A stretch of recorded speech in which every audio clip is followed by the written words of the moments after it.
Chocolate, chocolate, eu só quero chocolate. Eu sei que a Páscoa já passou, não tive tempo de gravar esse vídeo da Páscoa, eu queria muito ter gravado, mas chocolate é um tema para o ano inteiro, então por isso nós vamos falar esqueci quantos são. 5 fatos muito curiosos sobre chocolate e 5 grandes momentos do chocolate nos cinemas. Vem comigo.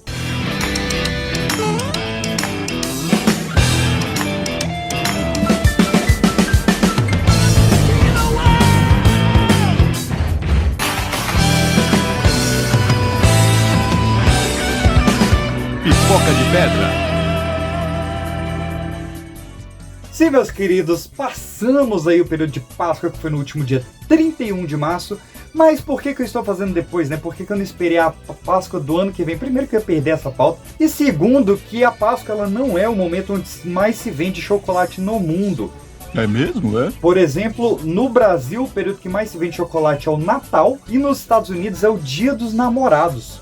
Foi o inverso. Inclusive, essa tradição de se dar chocolates no Dia dos Namorados começou ali com a Maria Antonieta, né? Aquela grande monarca francesa de perder as cabeças. Maria Antonieta, maluco. Maria Teresa da Espanha. Porque a cabeça da Maria Antonieta é de graça. É porque um namorou Luís XVI, outro namorou Luís XIV. Por isso deu essa confusão aí. A Maria Teresa, quando namorou Luís XIV, da França, Maria Teresa da Espanha, recebia chocolates no Dia dos Namorados, e essa moda acabou pegando ali na Europa e é transportada até os dias de hoje. Mas não é sobre esse tipo de curiosidade que vamos falar hoje, nem tampouco sobre a origem do nome chocolate, que, caso tenha curiosidade, ele vem de cacaolate, né? Acredito que se vem ali de água de cacau. Talvez tenham utilizado esse tipo de terminação para não usar caca de cacau, já que caca é fezes em espanhol, né? Então, criaram esse preâmbulo, esse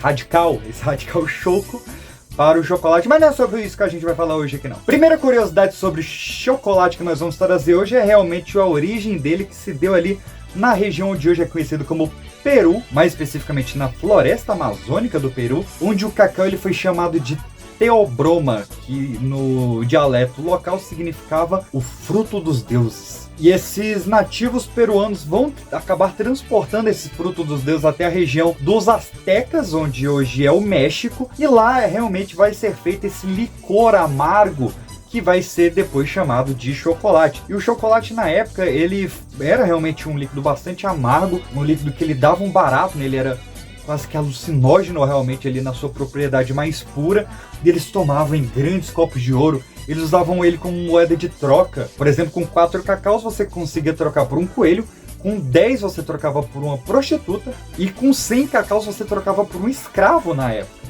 E o próprio Montezuma tomava esse licor de cacau nos seus ritos mais sagrados, em copos de ouro. Então, quando o Cortés chegou nessa área dominada pelos Aztecas e em parte pelos Maias também, que acabaram adotando esse costume, ele vê eles tomando cacau no copo de ouro, jogando o copo de ouro fora, e foi um dos motivos da invasão, né, hispânica ali naquela região, além, claro, da terra, né, mas pelo ouro e pelo cacau também. Então o cacau ele mudou a política e a geografia do mundo desde o início. Em paralelo, algumas curiosidades do chocolate no cinema, claro, grandes momentos aí de chocolate no cinema. Eu quero tirar logo o grande elefante de chocolate da sala e falar de A Fantástica Fábrica de Chocolate. É óbvio que a gente ia começar por aí. Fantástica Fábrica de Chocolate é baseada ali num livro do Roald Dahl, que muita gente que não conhece hoje em dia, mas é considerado o maior contador de histórias que já teve, e foi o cara que não só escreveu a Fantástica Fábrica de Chocolate,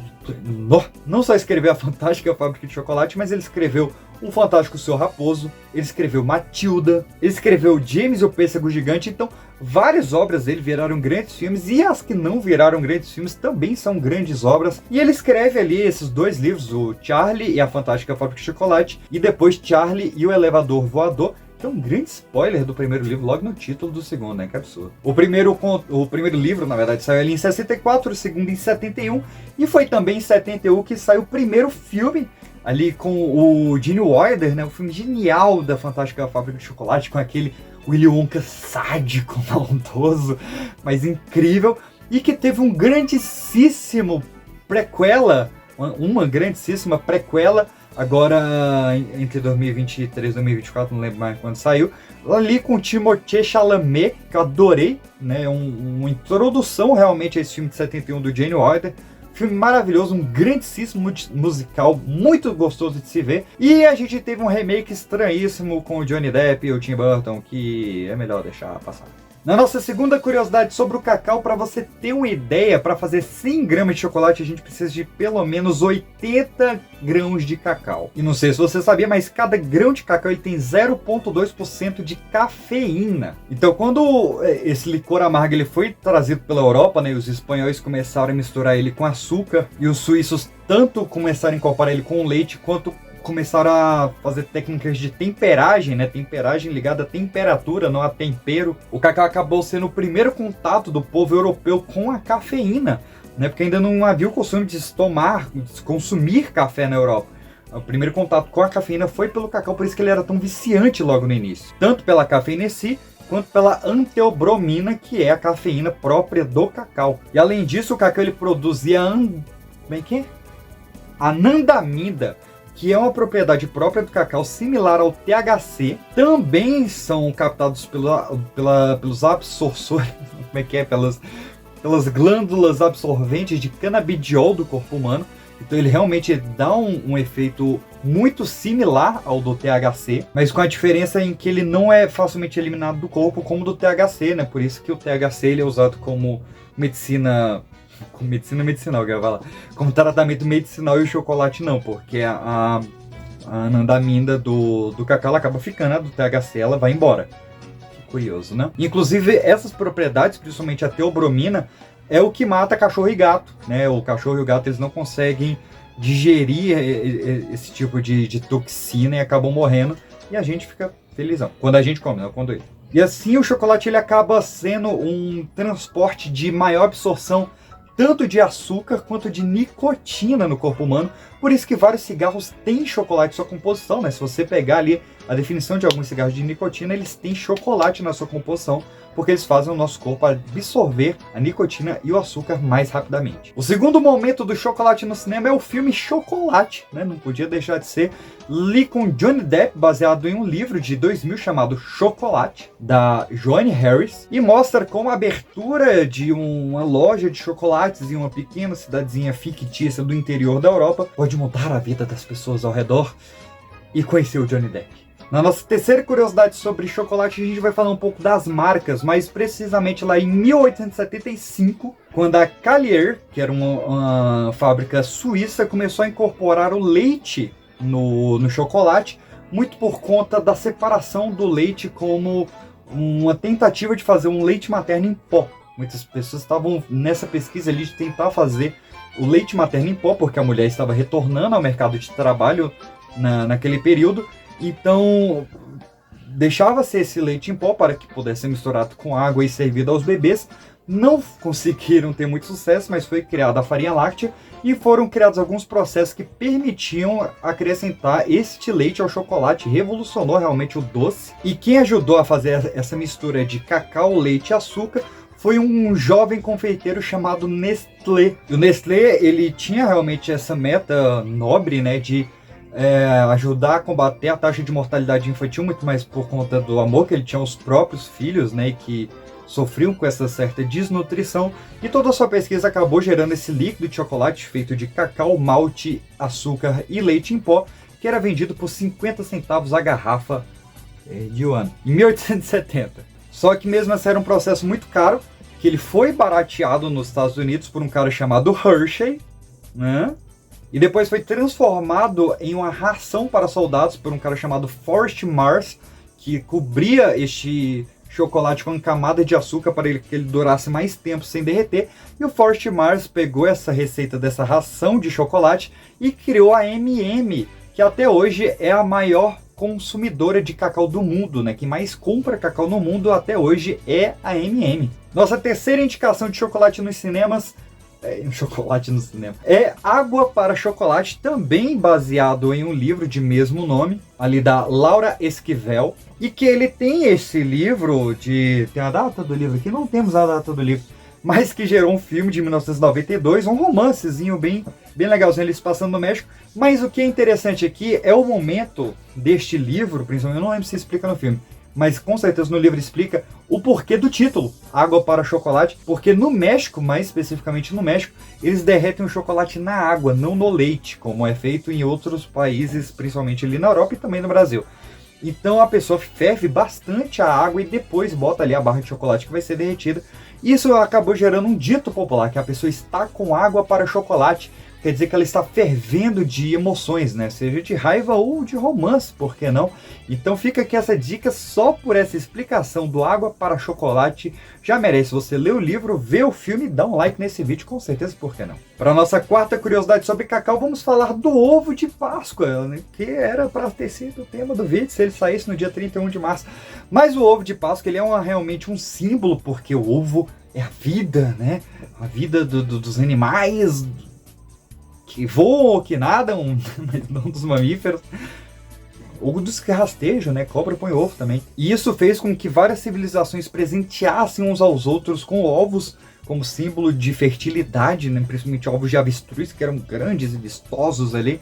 E também esse costume de presentear com ovos no período da Páscoa foi bastante alimentado quando veio o cristianismo, porque na quaresma não se podia comer carne, né? Então você presentear com ovo era bom, porque a pessoa já fritava o ovo ali e já tinha uma bela de uma refeição. E aí no século XIX, ali na Espanha, começaram a fazer essa brincadeira de um ovo de chocolate, mas era um ovo completamente maciço e farelento, duro, era um negócio horroroso, amargo. E somente em 1828, quando este ovo de chocolate chegou na Holanda, é que fizeram as primeiras prensas para tirar a manteiga de cacau, que tanto facilitou a criação de um ovo oco, de um chocolate maciço, mais constante, e também foi criado o chocolate branco, que muitos puristas defendem que não é chocolate, já que ele é um extrato apenas da gordura da manteiga de cacau e não tem o grão de cacau em si, que é o que define o chocolate. Já no Brasil, os ovos de chocolate só chegaram em 1940, durante ali o governo do Getúlio Dornelius Vargas,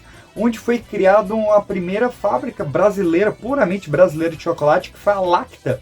Tá aí até hoje. E a Lacta foi a primeira fábrica a fazer realmente os primeiros ovos de Páscoa do Brasil, e também a primeira que teve essa ideia de pendurar os ovos de Páscoa ali naquela arara de supermercado, porque aquilo só tem no Brasil. Hoje deve ter lá fora, mas começou aqui e por muito tempo só teve no Brasil. Inclusive foi a própria Lacta, a primeira empresa do Brasil que fez podia estar patrocinando a Lacta esse programa, né? Foi a primeira empresa do Brasil a fazer um ovo de chocolate que não era no formato de ovo. Isso foi em 2005, quando eles fizeram um ovo de chocolate no formato do biscoito Traquinas.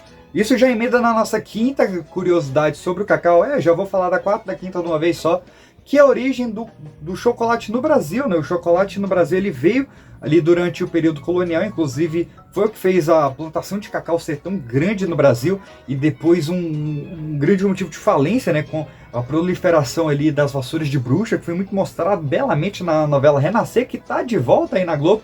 E o chocolate realmente se consolidou no Brasil somente em 1912, que foi quando foi aberta a primeira fábrica da Lacta, e depois foi se expandindo com a Nestlé Brasil, com a Garoto, com a Brasil Cacau, Cacau Show e tantas outras aí. Para nossa quarta indicação, vamos para o Brasil, vamos falar de chocolate com pimenta, né? Novela ali do Valci Carrasco, não poderia deixar de falar, é o nosso grande momento do chocolate. Essa novela das 6, das 18, que saiu ali em 2004 com Murilo Benício e Mariana Ximenes, e que era divertidíssimo e que trazia muito dessa relação, né, do chocolate com pimenta, que eu adoro. Um chocolatezinho ao leite com pimentinha rosa, eu acho maravilhoso. Por fim, e para encerrar o vídeo, a nossa quinta indicação do chocolate na cultura pop era para ser só no cinema, mas eu falei de uma novela já na outra, falei de livros também, então acabou não ficando só no cinema. Eu quero trazer várias indicações para essa quinta colocação, ó. Sangue e Chocolate, nunca vi. Teia de Chocolate, que eu também nunca vi. A Selva Nua, Morango e Chocolate. Foram 4 indicações que deram aqui, que vou ver, tá na minha lista. Mas as minhas próprias indicações aqui, eu quero indicar Goonies, que não é sobre chocolate, mas a gente tem o Slot, né? Slot quer chocolate, que é este adorável monstrengo, amigo das criancinhas. Tá até aqui, ó. E patrocina nós, Dark Side Books. Temos aqui o livro maravilhoso dos vinhos. O DVD eu não vou pegar não, que tá difícil. Mas nós temos o Slot, que é chocolate, que é a barrinha do Baby Ruth, né? Uma barra muito famosa de chocolate lá fora, que nunca vi vendendo no Brasil. My mom always said life was like a box of chocolates. You never know what you're gonna get. A gente tem Forrest Gump, né? E só fala, a vida é como uma caixa de chocolates, você nunca sabe o que vai encontrar lá dentro. Que inclusive no livro é outra frase, né? Eu lembro que quando eu li o livro era diferente a frase.